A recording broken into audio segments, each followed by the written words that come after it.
crazy. Just a change of environment, moving from that place to that place. All behaviours stopped. Therefore, the restrictive practices stopped. They weren't being prescribed or administered these harmful medications. Useful medications for some, but overuse can obviously be harmful over time as well.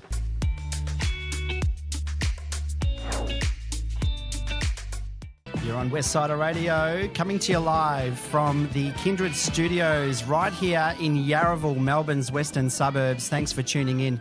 This is Outreach with Brian Peel and Marcus Cook. Thank you so much for tuning in. It is, let me tell you, it is Gratitude HomeCare, and I help Disability Services. Care when you need it, support you can count on. And we have got this great radio show podcast ready for you where you can listen live via the website. It is westsiderradio.com.au and thewestsider.com.au. We're also on demand on Mixcloud, so you can check out our podcast and see what else is going on for Outreach. And you can also follow us on Instagram, Facebook, LinkedIn, TikTok, YouTube.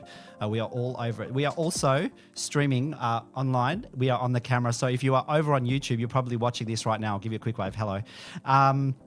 And also the Mixcloud social medias where you can get in touch with us. But also, if you are enjoying what you're hearing and you want to get in touch with us, we are also on the email. It is brian@gihc.com.au and marcus@ihds.com.au. Time for our very special guest live in the studio with us today here on Outreach. Lynn is from MDP Mobile Disability Physio. We welcome Lynn to the studio. Welcome, Lynn. Welcome to Outreach. Thank you so much. It's really a pleasure to be here today. Thank you for being here. How's things going? How are you? Things are going wonderful. 2026, brand new year. Very excited. We've had a nice break and really happy to be back. It's great to be refreshed after a nice Christmas, New Year period, and you're coming back and you're back into the swing of things. Did you manage to take a nice break somewhere by the seaside? Did you do anything special? We did. A nice relaxing break by the seaside. We had some nice warm beach weather, so no complaints there. It was hot, wasn't it? Very hot. Now, you come to us from Mobile Disability Physio, so it is absolutely exciting that you've actually coming in to enjoy today's show, but also give us a bit of a background on MDP. You've got quite a broad range of experience, Len. We have crossed paths many times before at some really cool events. It is a mobile physio service which runs across Melbourne and their surrounding suburbs. You do home visits, hydrotherapy, water-based exercises.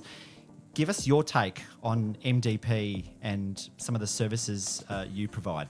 Lovely. I'd be happy to let you know. So essentially we go out to see people who are living with disabilities or who are in aged care or are on supported home packages.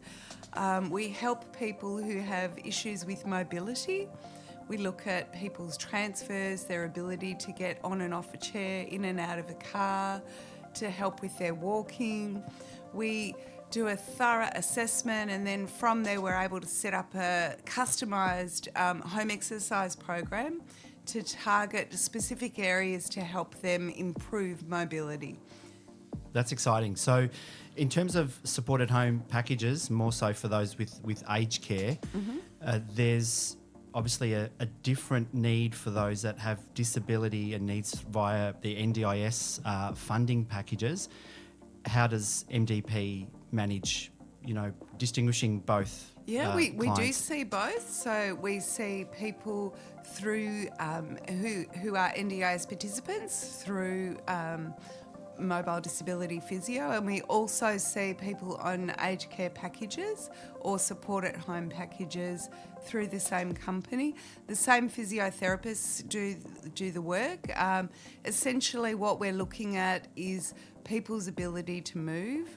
A lot of people experience falls, issues with balance, things like that. So a lot of what we do is transferable across both populations, aged care population as well as NDIS participants. Now, I want to know a little bit about how you mentioned priding yourselves on providing the best practice and evidence-based physiotherapy. You do use that client-centred approach. So those listening today, whether they're hanging on to a supported home package or their NDIS funding, tell us a bit about that centred approach. Yeah, so essentially we go out to see the client that we're seeing. We do a very thorough assessment to work out what their issues are, what they're having trouble with, what their goals are, what they'd like some help with. And then from there we customise a program based on what we find in the assessment. So it's not one size fits all.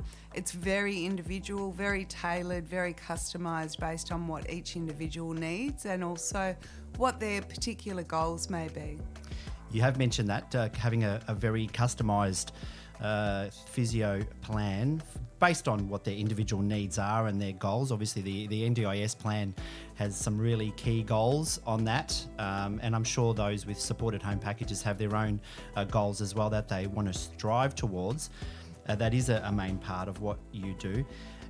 In terms of those, particularly from an aged clientele, I think the whole goal for a lot of clients is reducing the risk of falls, because as you know, the older we get, you know, unfortunately we do become, you know, sometimes we get a little bit immobile, or we get become a bit of a falls risk. So what are some of the, you know, maybe the strategies or the techniques that some of the physios have in mind to reduce those falls? I would love to share that with you. So when we go out to see someone who's having falls, we do, as I said, a thorough assessment. We want to see if there's any vision impairment issues. We want to also have a look at the environment. So by having a mobile physio service, we're able to go out to see the client in their own home. And by doing that, we can see if there's hazards. So sometimes people might have carpets or mats or rugs on top of things that form a trip hazard of themselves. So often we're educating people to clear the surfaces, make the environment safe, and then from there giving advice about putting lights on when you get up at night time to go to the toilet. Things like that might seem logical and obvious, but it will reduce the risk of falls. That is really important. The funny thing is, actually, I did yesterday go out with one of my care managers to go and visit a client who had exactly that issue of getting up at night to go to the bathroom. So they're obviously discussing potential home modifications and assistive technology products to help them, because they do have to manoeuvre out of a room and down a hallway and into another room because there's no interway to the bathroom. But yeah, they were talking about that and how there was the putting lights on or charging special devices that automatically come on, like little sensor lights and so forth, because that is a risk, isn't it? It is. We're all half asleep in the middle of the night, and you never know, do you, that you're bound to, you know, cause a bit of drama. That's very true. But yes, very important. Now, you mentioned a team of experienced, skilled physios going above and beyond the call of duty, providing that highest quality care. Just give our listeners a bit of an insight on what a normal sort of day looks like for the team at MDP. Yeah, so essentially we go out to see our clients in their homes. We spend time with them working out what their goals are, going through exercises, setting up a home exercise program. A lot of what we do is also educating the people around. So we take a very holistic approach. So we might be educating support workers, family members around falls hazards or around where to stand when you've got the client doing their exercises so you can support them so they're safe. We teach people how to use gait aids. So we'll go through strength training, endurance training, balance training. And if someone is still having recurrent falls, then we might look at incorporating a gait aid. We'll teach them how to use that safely, how to go up and down a step. You know, there's so many components. People who might need assistive technology, a big part of our role also is teaching support workers how to be safe transferring the client as well. What a great approach. One thing that is jumping out at me here on MDP's information is you've got a lot of experience working with people living with neurodegenerative conditions such as motor neurone disease, multiple sclerosis. Geez, there's going to be some tongue twisters in this podcast. Parkinson's disease, acquired and traumatic brain injury. That knowledge, how important is it to have and understand what you're working with clients out in the community? It is key. It is really, really important to understand how the pathology affects the individual, and every individual is different. So people, for example, with MS presents so differently from person to person. It's like a person's individual fingerprint. So just because one person is experiencing this expression of their disability, it doesn't mean everyone else will be the same. So it's important for us. We see a lot of clients with neurodegenerative disorders, so they will change over time, but we're seeing them and supporting them through the process to make sure that they're safe.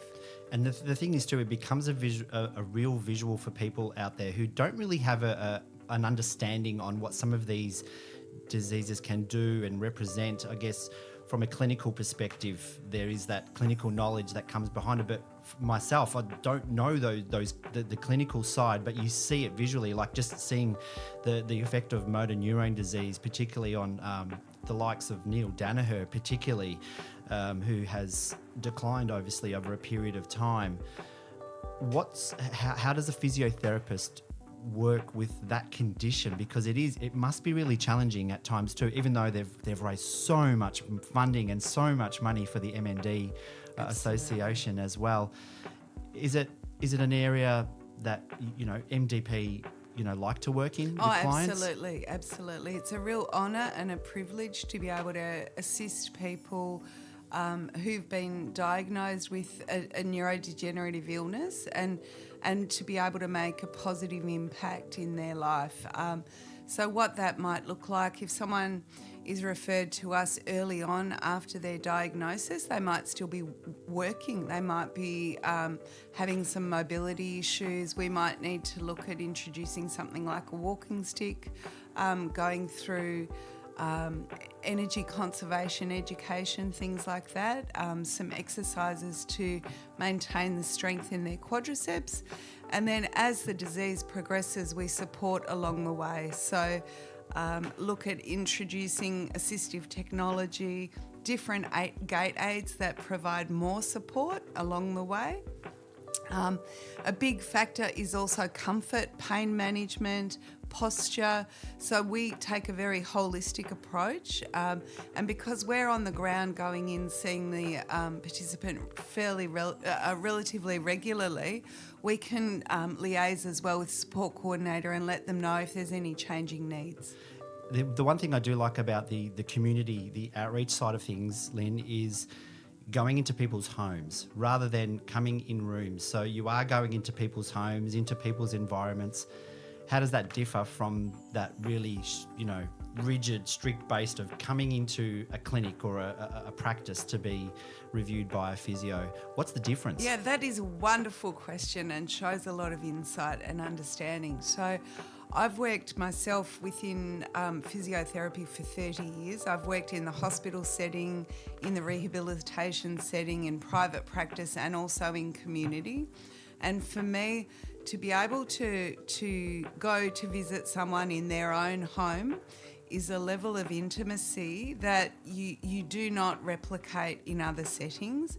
The level of trust that they have to welcome you into their home, it allows you to establish rapport and trust and develop a relationship in a way that you really can't when it's in rooms or in hospital. So I look at it as a real honour and a privilege, and I'm very mindful and respectful of different people's backgrounds as well. Some people, everyone, are different. They like shoes on, shoes off. Some people need a female physiotherapist rather than a male, so we'll send a female to match what their cultural requests are. That's the key, isn't it? Because, even going out seeing clients on supported home packages, and it's exactly the same, and that's the one thing I love about, particularly us here in Melbourne's western suburbs and northern suburbs. We've got such a large, diverse cultural community, and we've got, as you said, shoes on, shoes off, the different, even I love going to go visit these people, and it's like, would you like a Turkish coffee for breakfast? Yeah, it's great, and it's a really good insight, but it also opens your eyes to other areas that, can become a hazard or a risk, because they're, and that's where that holistic approach comes in, working alongside maybe an occupational therapist to make those improvements because they're falling because of potentially something else. So it is great. In terms of changes, because we've seen the industry change. We've seen aged care in NDIS change more than I can say how many times. But what do you think? What's one small change do you think that can make a big difference to someone's independence? Oh, what a wonderful question. I feel that it does depend on the individual and what their functional capacity is, but I feel that maintaining strength in the legs is really, really key. And just working to extend capacity to be able to maintain function and improve function. Because we want them out of hospital. Oh, we absolutely. don't want them in hospital. Absolutely. And we help support people who are going home from hospital too. So we've had a participant that was discharged home who was previously ambulant, was discharged home non-ambulant, and we went in every single day for a week and were able to get them back up and get them back walking. And this is exactly why we get the services and the funding so people can stay at home and live at home longer. Life's better at home. People are better off at home than in hospital. We love that. Now, in terms of collaboration, we love collaborating with, side by side along other organisations, businesses, providers. What does great collaboration look like between providers? Because obviously MDP would work alongside a number of different providers. How does that look for you? What does that... We love working with other... we work with support coordinators, care managers. We work with other allied health. So that might look like occupational therapists, speech therapists, psychologists, behaviour support practitioners. We feel that... people need a team around them, a village. And it's the key to successful therapy is everyone needs to be speaking, communicating and on the same page for a consistent approach.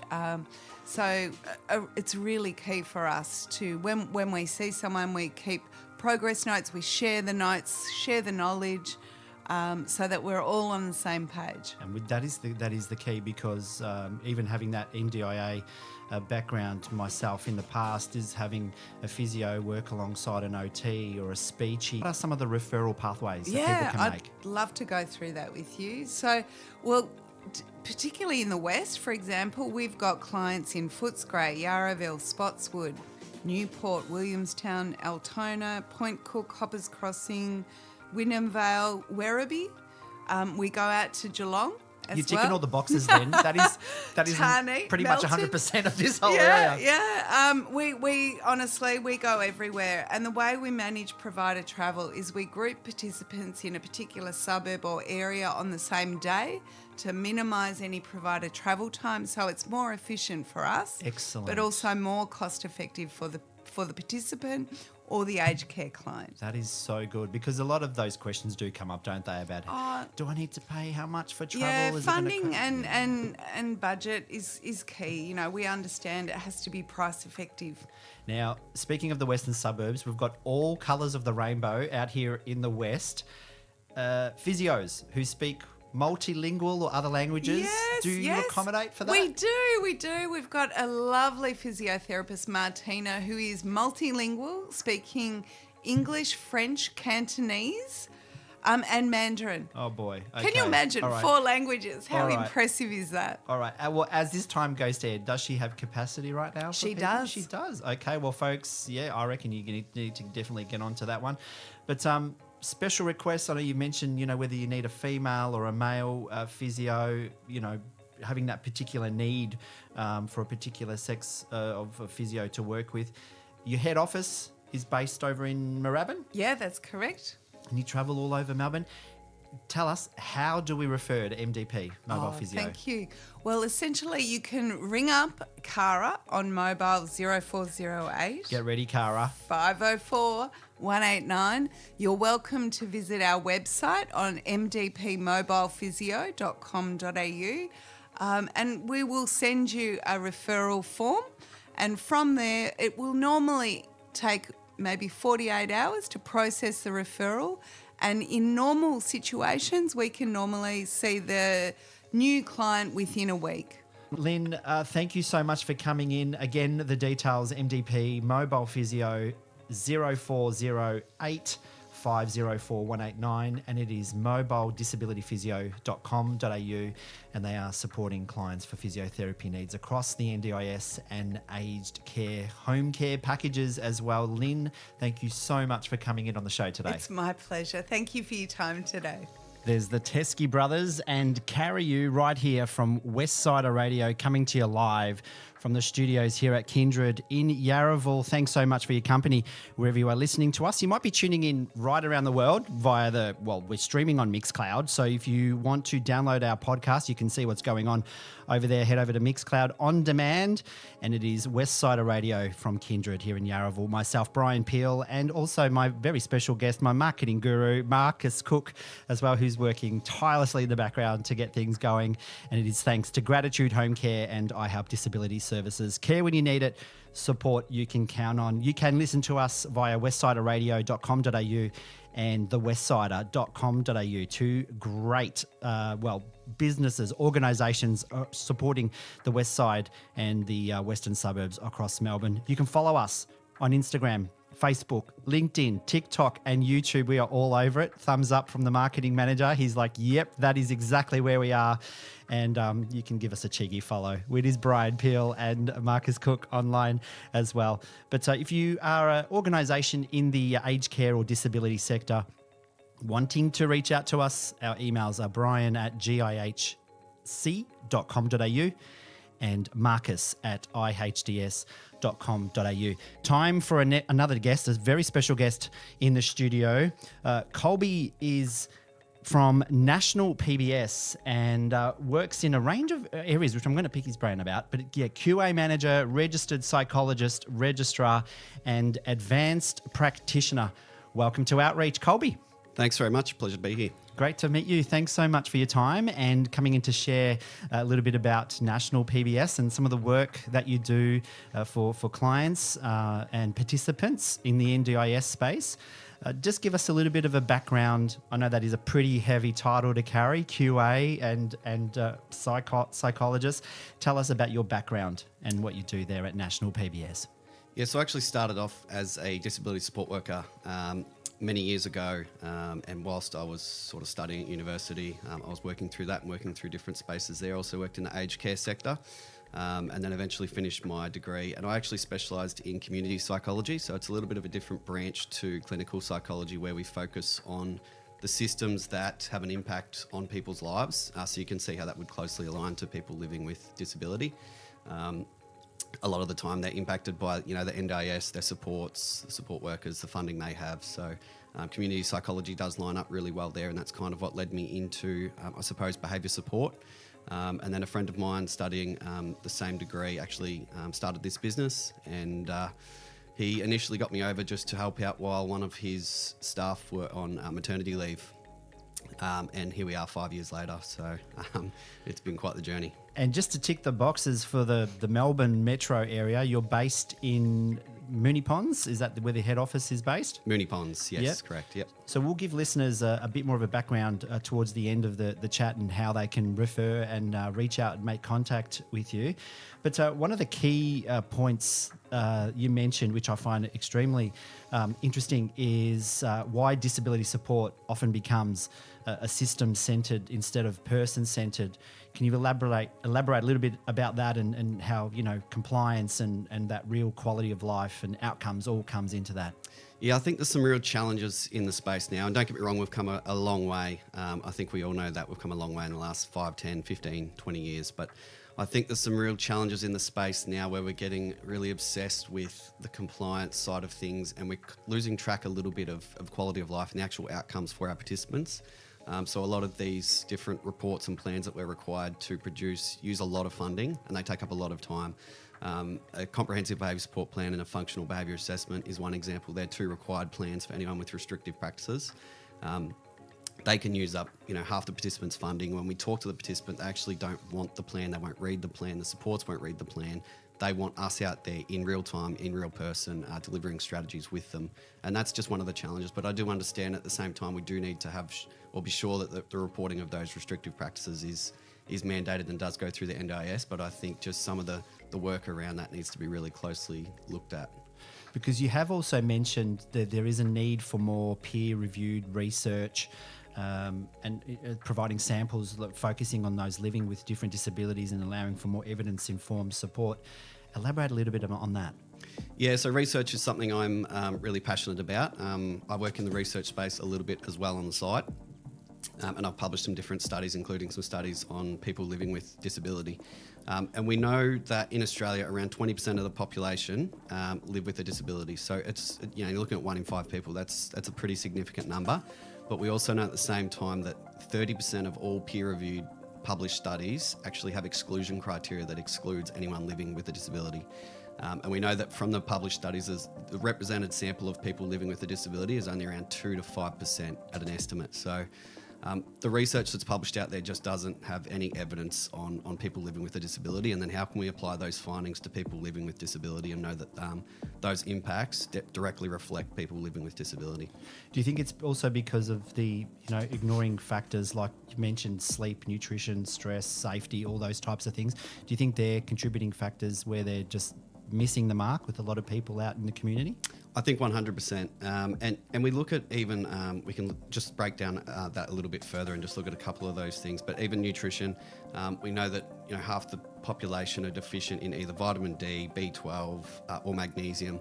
But we know that most people living with a disability don't get blood tests, don't get those things checked. We also know that deficiencies in those can mimic symptoms of depression, low mood. So these people living without disability, especially those without a voice, might be prescribed some pretty serious and heavy medication, some antidepressant medication based on symptoms that supports are kind of noticing around them, but those symptoms might actually be related to deficiencies in nutrients that they just can't find out due to the blood test they're probably not having at the time. And sleep's probably another one as well. We see a lot of prescribed sleep medication and probably an overprescription of sleep medication for a lot of participants. And what would you say would be one of the biggest challenges facing clients right now? Obviously, a couple of those are contributing factors, but what else do you think might be contributing to those factors, you think? I think there's a number of things. I think we still need some more training. Our GPs do a brilliant job. I think one of the things is participants aren't seeing their GPs enough. We know the general population aren't seeing their GPs enough, but people with disability, it's even worse. We know as well that a lot of people experiencing or living with disability are actually prescribed medications, some 3, 4, 5, 6, 7 different medications. There's a lot of interactions between those medications, and these people are getting a checkup every 1, 2, 3 years. It's just not enough. If you prescribe that many medications, you should be having a checkup every 6 months at least. Because it can be contributing to other medical conditions, factors as well. And you mentioned lived experience should be treated as expertise, which is really crucial, isn't it? It's really important for people with disability and families actively shaping supports rather than being spoken for. Expand on that because it is one of those key areas, isn't it? Oh, it absolutely is. And I think, look, we're starting to maybe see a little bit more focus in this area, which is exciting. I hope it goes more into this route, but time will tell. But I know, even look from the conferences and things that I've attended with the NDIS, most people that have attended, the feedback has been those people who got up and spoke with lived experience, they got the most from them. Actually understanding what this sort of stuff looks like to them, feels like to them on the ground, the challenges and the impact that different systems have had on them throughout their lives. I think that's really important to understand that and actually understand what they want and what will help them at that time.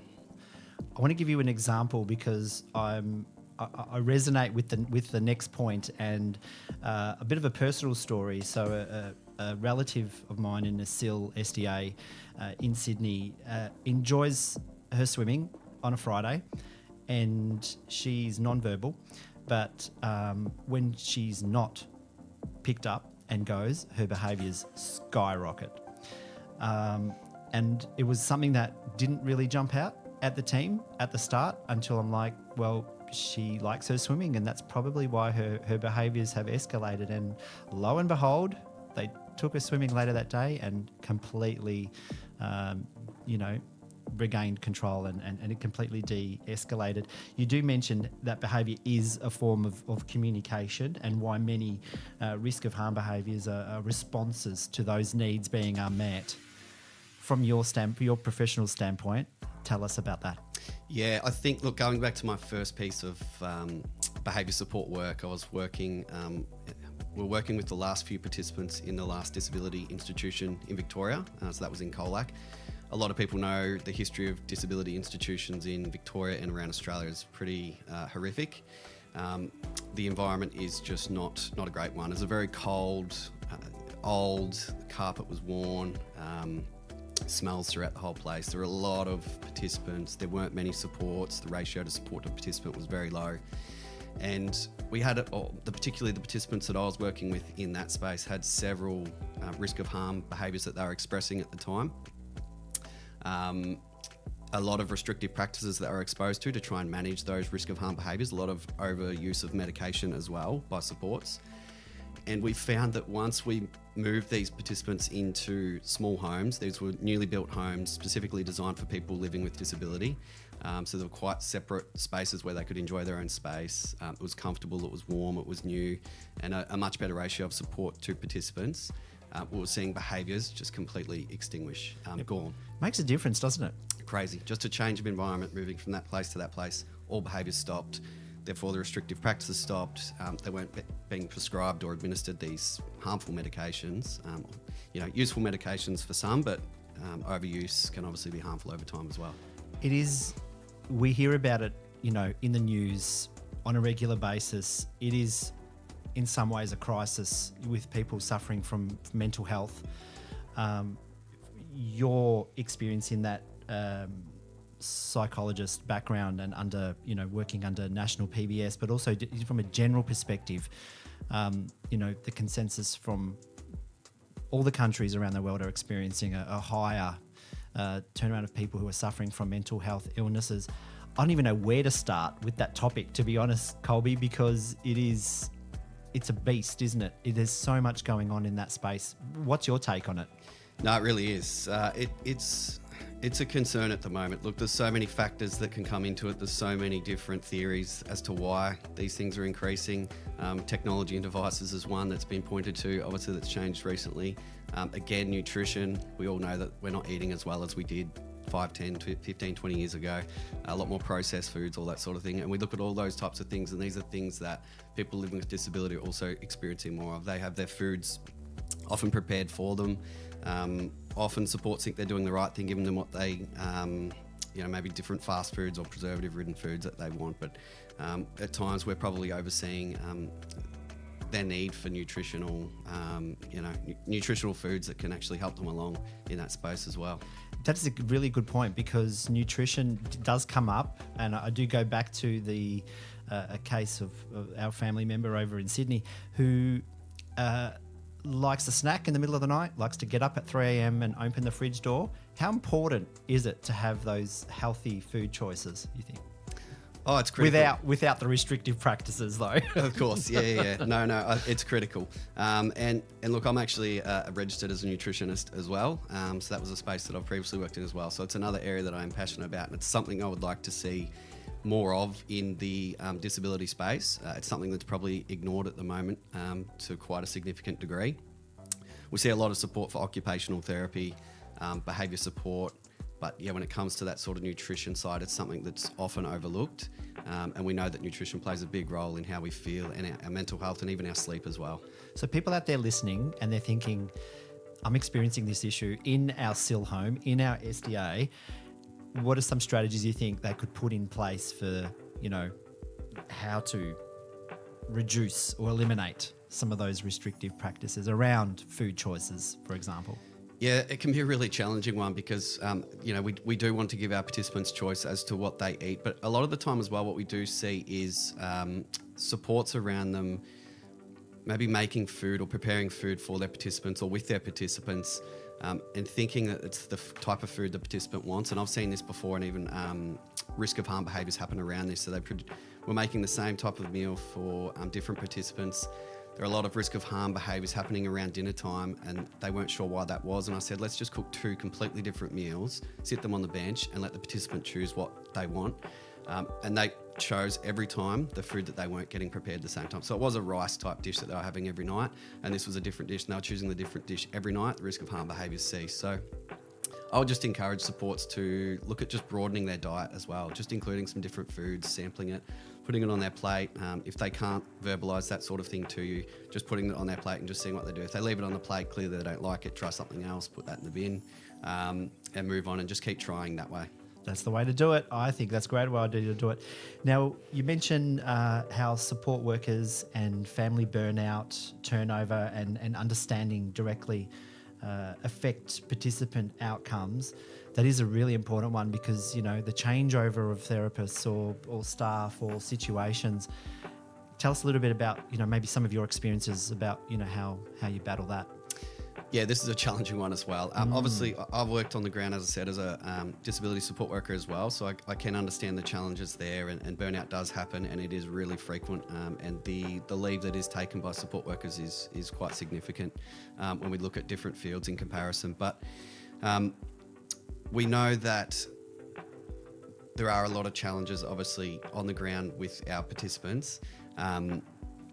And as support workers, or as behaviour support practitioners, we're probably only as good as the supports around the participants. So we have an allocated amount of funding that we can use to help deliver strategies with the participant and with their supports.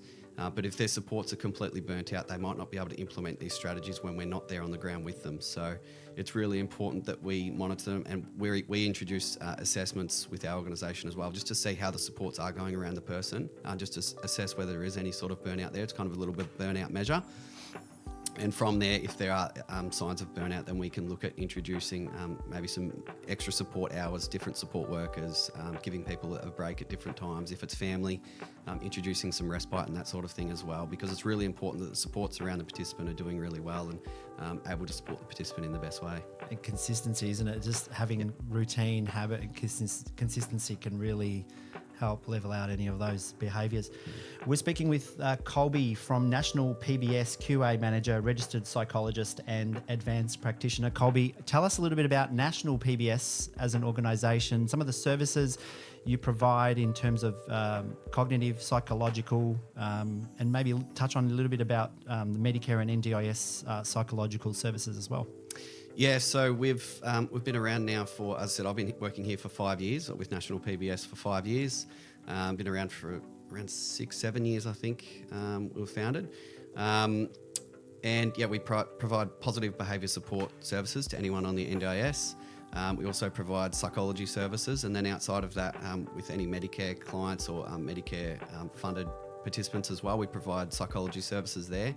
And then something we were seeing kind of a bit of a shortage of, or a challenge of, was the cognitive assessments. There are some significant wait lists in the industry at the moment, up to 6-12 months. So if you're a parent and you have a child who sort of, the GP's indicated that there might be some symptoms there might be a diagnosis there, but we need some cognitive testing to understand more about that. Parents were having to wait 12 months to get those assessments completed before they could then get a formal diagnosis and get maybe the funding they require to help their participant or child along. So we've introduced that, brought that in lately, just to speed that along, so we can just be another provider out there that can provide those assessments and I suppose give families a little bit more hope and speed in that space, so they can get things done a little bit more quickly. Because you are working with a range of age groups as well, children, adolescents, adult as well. Do you work in all of those spaces yourself? Yes, yeah. So I probably don't have as much participant contact as I would like now with my other role at MPBS in the QA manager role. So I oversee all our behaviour support plans and any other reports that are developed by any practitioners, and then I also do some supervision for our practitioners as well, just to help them and guide them along with different strategies and ideas that they could implement there. And what we love is the support, because here at Westsider Radio we're obviously, first and foremost, we are for the Melbourne's western suburbs, but we also enjoy supporting organisations right across Melbourne and Australia. We love that. We love the chat. But your services range from Moonee Ponds, Geelong, Malvern East, and regional Victoria. Yes, yep, we're all over Victoria basically. I mean, our main focus is certainly in Melbourne and in the West, but yeah, outside of that, we do provide services. There was a real shortage of behaviour support practitioners up in rural and remote areas, so that was something we wanted to kind of address and help out, and we had different support coordinators reach out to saying we need services out here. So yeah, we have participants up in Warwick, Nabil, Horsham, Swan Hill, Echuca, everywhere, basically everywhere in and around Victoria. That is regional. We'll that is out. regional. Yeah, proper regional, yeah. Now, I have come across many people over the years who have received their funding, their NDIS funding, and they do have positive behaviour support funding, but they haven't utilised it yet. And there might be someone listening today thinking, what is PBS? What should I be using it for, from an introductory perspective, or what can I do? What would your advice be, Colby? Yeah, definitely use the funding that you've been allocated. See if that service is right for you and fits with you. Reach out to a provider. Look, we certainly are open to more participants at the moment as well. So if people want to jump on our website, they can.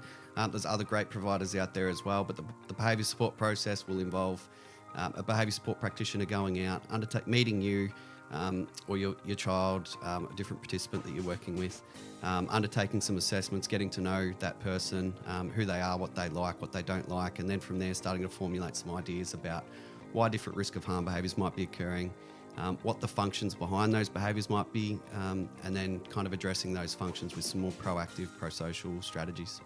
Most importantly, people listening thinking, okay, I want to get in on this. I want to know what the referral pathways are like to get in touch with National PBS. What's the process for referrals, registering, turnaround times, wait lists, all those types of things? What's the best way people can make contact and refer? Yeah, so whatever people preference, whether it's a phone call or our website. If it's a phone call, you can call our office. And they'll walk you through the process there. Or if it's online, it's really easy. We've got a link on our main website, and it probably only takes 5 minutes to fill out. And then someone from our intake team will call you up and ask you some more detailed questions just about who you are, what you like, and what sort of service you would like from us, and what sort of practitioner you might think would be a good fit for you. I think also we've got to take into account that all the people who work in this sector are all human, right? And we want to know what brings you joy each day, and what's a rewarding part of or aspect of the role and the work that you do at National PBS.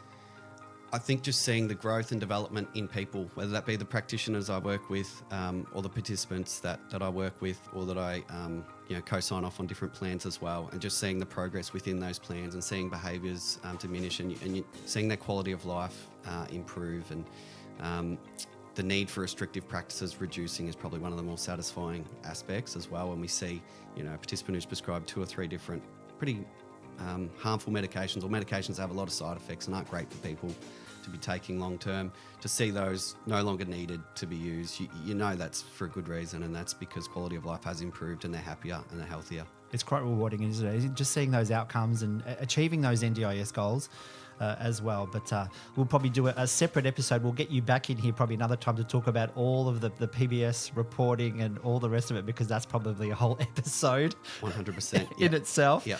But National PBS just down the road in Moonee Ponds, but also supporting clients throughout Geelong, Malvern East, and right through regional Victoria as well. So if you're not sure, you can touch base with them at nationalpbs.com.au, or give them a call 1300 28 29 40, or you can send them an email at support@nationalpbs.au. Colby, thank you so much for coming in for a chat today. Thanks for having me on. It's been a pleasure.